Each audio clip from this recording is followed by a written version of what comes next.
Look, I got this little mic thing set up. Just getting over a cold, so my voice is extra sexy, so I apologize. If you're men or ladies, it doesn't make a difference. So my name's Gregg, and this is about language. I gave it a really fancy name for this thing. Let's get the really important stuff over first, of course. All social media, and this is where you'll find me. My mom messed up. I got three G's in my name. I was thinking about language, and particularly in the creative field, language is such an important aspect of what we do. Thinking critically about what we're doing, what we're trying to say, how we're trying to say it. And so I've been thinking long and hard about this ever since RJ invited me to do this. So I thought from the very beginning. And from the very beginning, I was thinking about the types of languages that affected me as a kid. This is me in kindergarten. My mom always hated this picture because I didn't tell her that it was picture day and I wore a Snoopy shirt. Which now, in hindsight, I think is pretty cool. But from my earliest memory, I remember being called a nigger, because I went to an all-white school in a small town in Utah, and I was the brownest kid that they had ever seen. And in terms of language, we all know how volatile that is. Now, I don't tell you this to make you feel sad or upset for me, because this is just part of my story.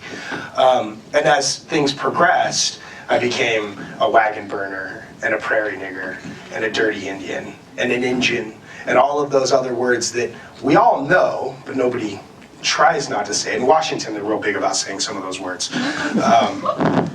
But I'm thinking about language in the way that language comes back to me, and comes back to my family, and comes back to my kids, and comes back to my work. Normally I would introduce my family in a very conventional sense, and I decided that I would use spoken word to sort of explain the importance of language as it pertains to my family.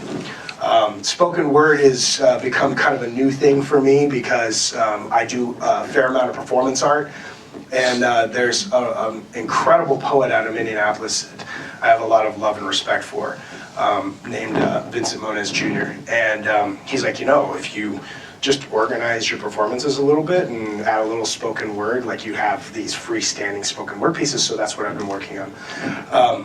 I didn't title this, I wrote this yesterday, so bear with me.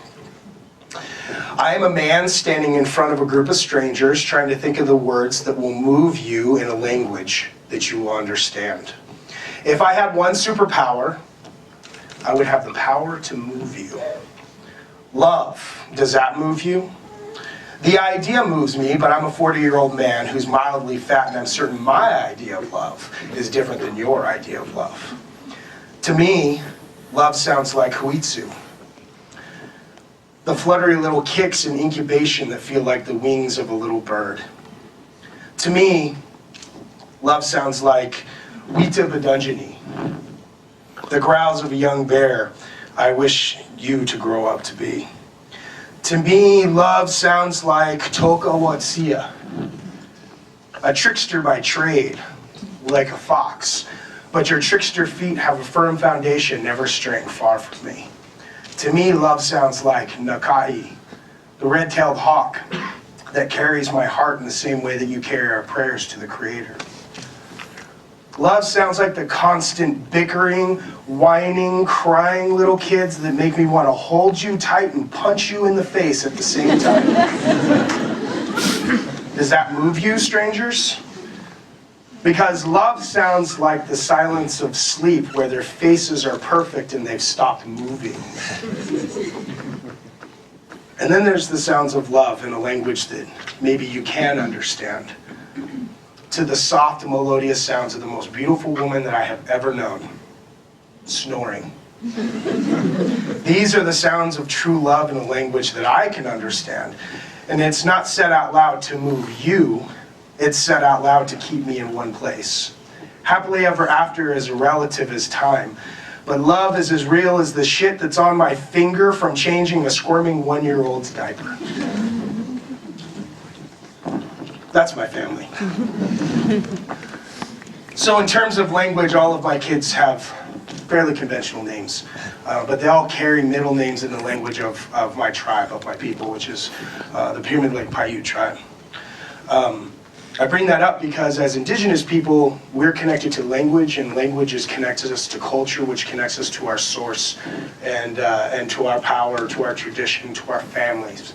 And I think that's the case for everybody, whether you realize it or not, that language connects us back to our homes, to our families. So I'm an artist. I'm a performance artist. I'm a painter, muralist, conceptual work, site-specific work, spoken word, it's a mixed bag. And I was trying to think of ways that I could illustrate the way I use and have used and still continue to use language. And the one that stuck out to me most was this. This was a t-shirt that the Gap made. It's problematic for a number of reasons, not the least of which being that Manifest Destiny has two stories to it, not just the one about opportunity and growth and freedom for one specific type of person. I think John's probably yelling at me because I'm wearing a necklace. So what I did is I actually created the same shirts in the same general typeface. And these are all words and terms that are associated with Manifest Destiny. American expansionism, Indian removal, forced assimilation, American imperialism, romantic nationalism, and mass genocide. But language gets really into an interesting place when we think of things in the sense of viral and humor and social media. This is one of my favorites.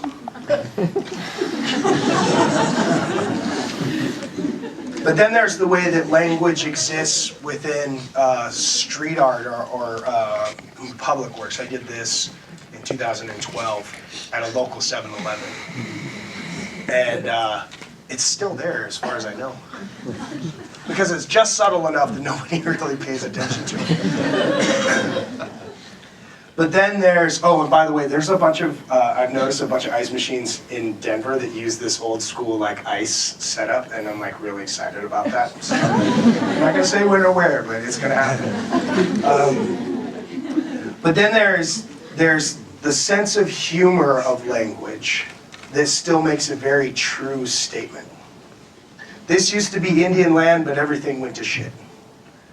This was on a Starbucks window in Chinatown in Washington, D.C. for the better part of a year before anybody noticed.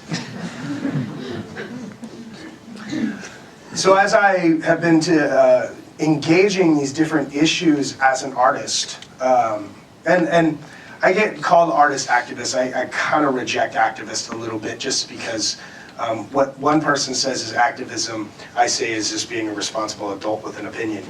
And so engaging this mascot issue, which is an issue that becomes really real when you have children and you're trying to navigate a space like Washington, D.C., and you have small kids that are going to school where everybody's wearing Washington Redskins gear and talking about how incredible Washington Redskins are, and then that conversation you have with your kids is pretty complicated. So I did this mural in the heart of Washington, D.C. And in the spirit of language, trying to figure out the best way to explain why this is problematic in a short, pithy way that people can understand. American genocide reconciled through football. And now that makes sense. It's a little bit ridiculous. But then this idea of art and activism comes into play with trying to explain these issues and explain how indigeneity exists with these social and political and even environmental issues. How do you explain things like fracking? Well, it's really simple to us. It makes sense to us. Fracking offends the source, which is water. Water is what mothers use to drink. They drink the water so that they can feed their children. If you affect the water, you affect their ability to feed their children. So protect our mother for our unborn children. This was an image that was taken in a big standoff in Canada on Mi'kmaq territory. And they were coming in and fracking on Indian land without the Indians' permission, without them knowing.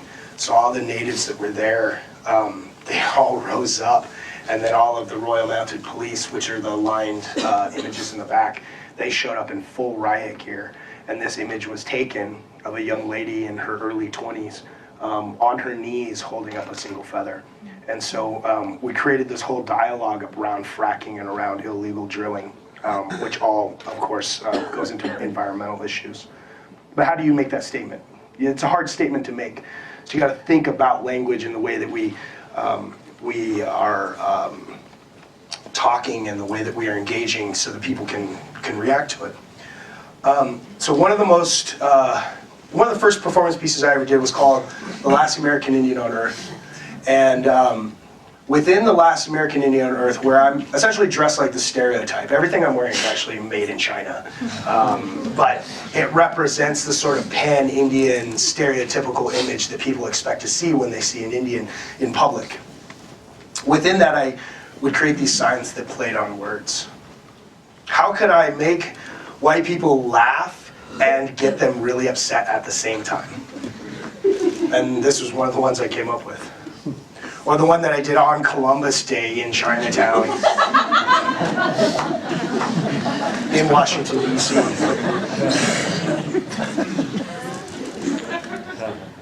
Or the Cherry Blossom Festival on, well, in Washington, D.C., one of the biggest streets is Constitution Avenue, which goes in front of the White House. And I went up and I'm not confident about immigration reform, which is funny because immigration reform actually doesn't have any effect on Native people at all, but when you put it in perspective and you speak in the language that everybody understands, then the irony works. And this is a mural that I did for another performance piece that I called Redskin. And this mural was interesting because I took basically all the things that exist within indigenous activism and within these concepts of colonialization and romantic nationalism and everything, and I created this piece, which I created posters from. And I took care of everything, even all the way down to where it says dangerous is culturally and socially flammable, irritates languages, traditions, and self-worth, may cause death, contains manifest destiny.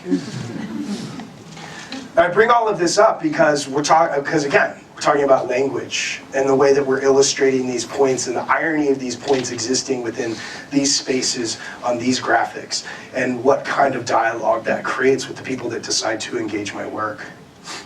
Now in Washington, D.C., there's a big mascot debate. I don't know if you heard about it. There's one of the great things that they talk about is about how it's meant to honor. And that it honors indigenous people. 567 different tribes, and it all is honored with men in tights.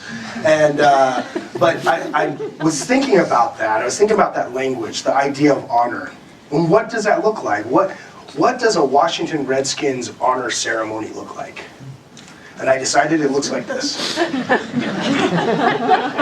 actually had an opening, and I created this performance piece, and a friend of mine was willing to do this. And in the gallery, he dressed like a fan, and he watched football games and clapped and cheered and sang songs, and they're big songs like "Hail to the Redskins,"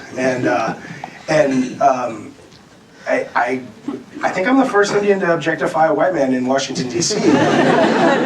But all in all, it was just this funny sort of engagement of like, what does this honor ceremony look like? And now it looks pretty ridiculous. Without getting too deep into it, the term Redskin actually comes from the time of Manifest Destiny. And so it comes from a time when Native people were in the way of progression, so bounties were placed on the heads of indigenous people. And so you could go out and you could kill Indians, and you would get paid according to men, women, child, and old people. The only way you could quantify your kill was by taking trophies. That took place through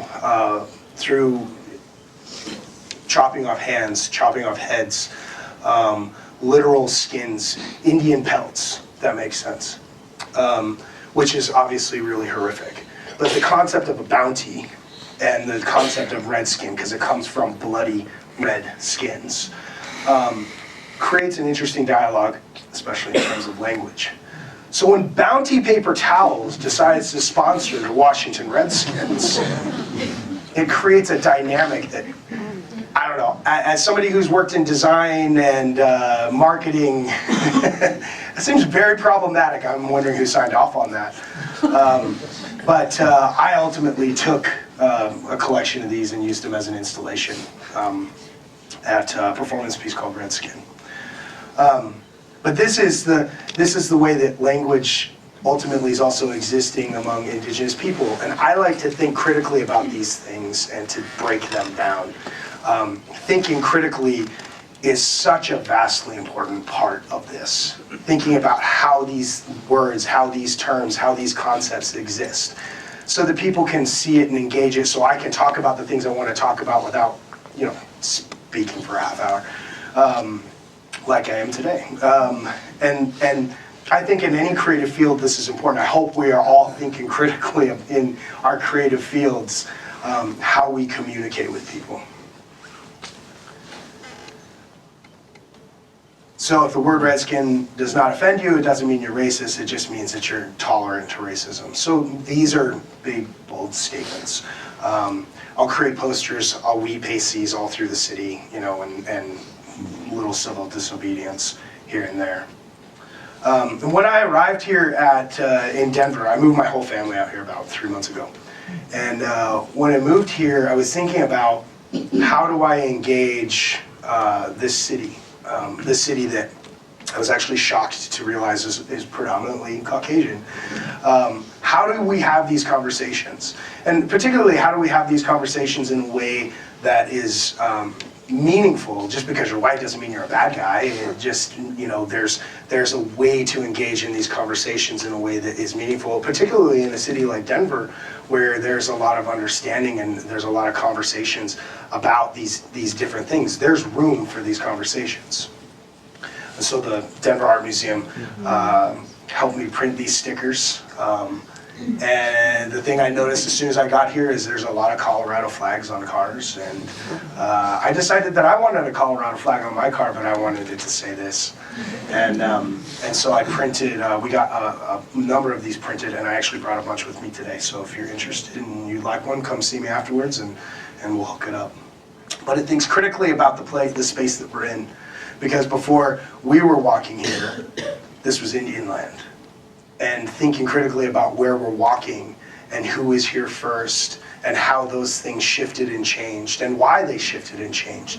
And that's not to say that we should, give all the land back. I don't think that's going to happen, but I do think we need to honor the spaces that we're in a good way, so that we can understand and realize those things, and that we can teach our children, and that our children can teach their children, and so on.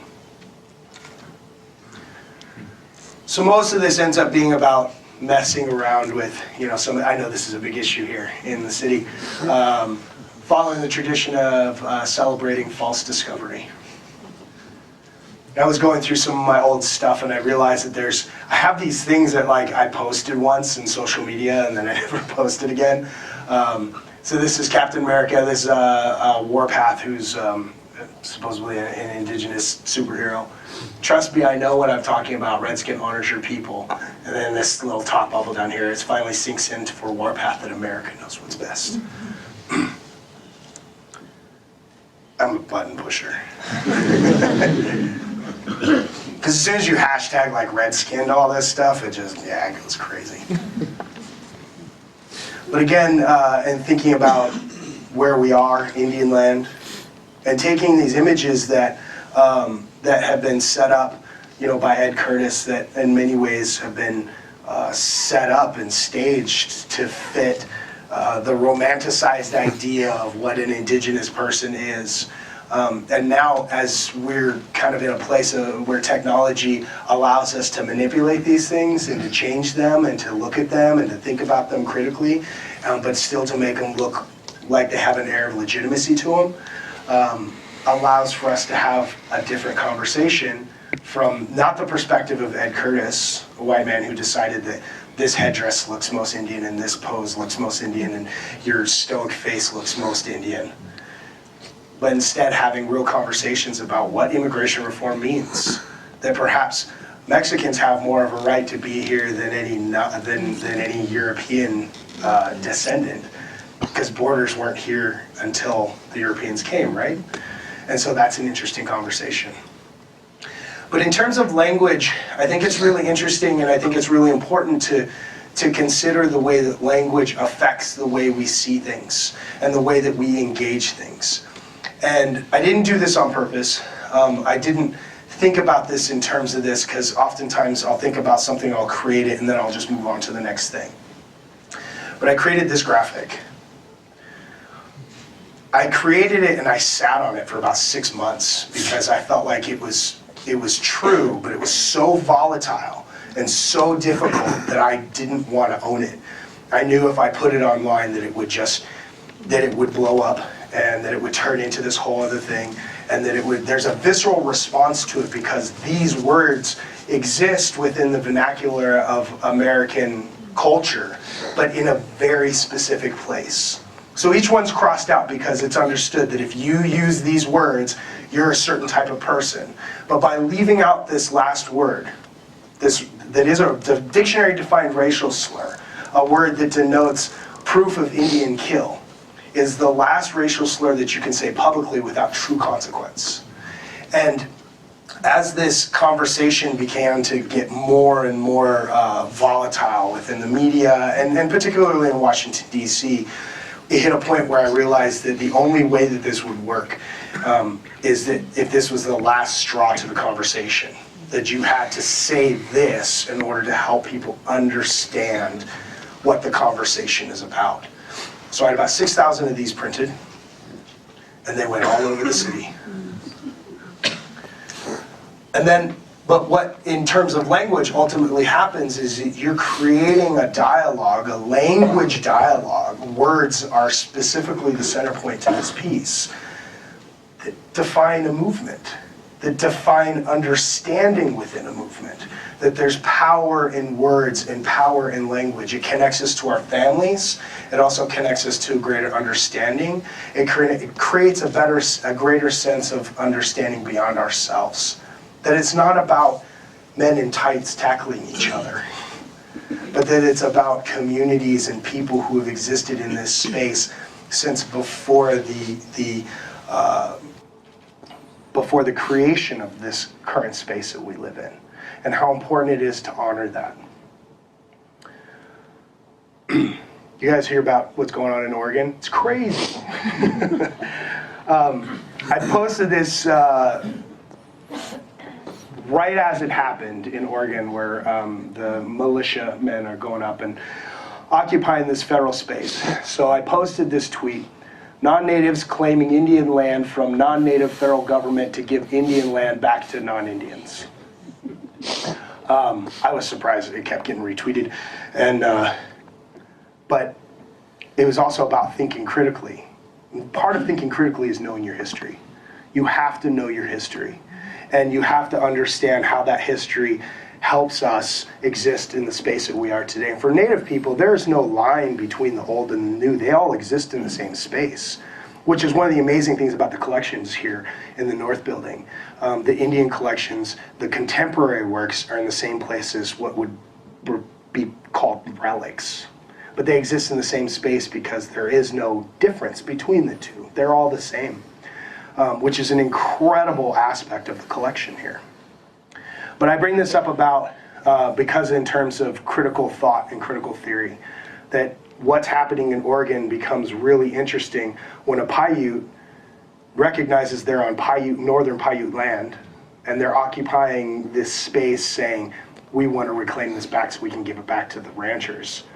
When in actuality it was taken from the Paiutes, given to the ranchers, taken from the ranchers, but they want to give it back to the ranchers, and let's just dismiss the northern Paiutes who have an indigenous claim to that land. It's a sacred claim to that land. I want to close with, I have another spoken word piece. And I want to read this piece because I'm very proud of it. And it is about language, but it's about language in terms of like what's Indian and what isn't Indian. which is part of my voice. It's called Plastic Indian. Bear with me here. The problem with a plastic Indian is it's not real.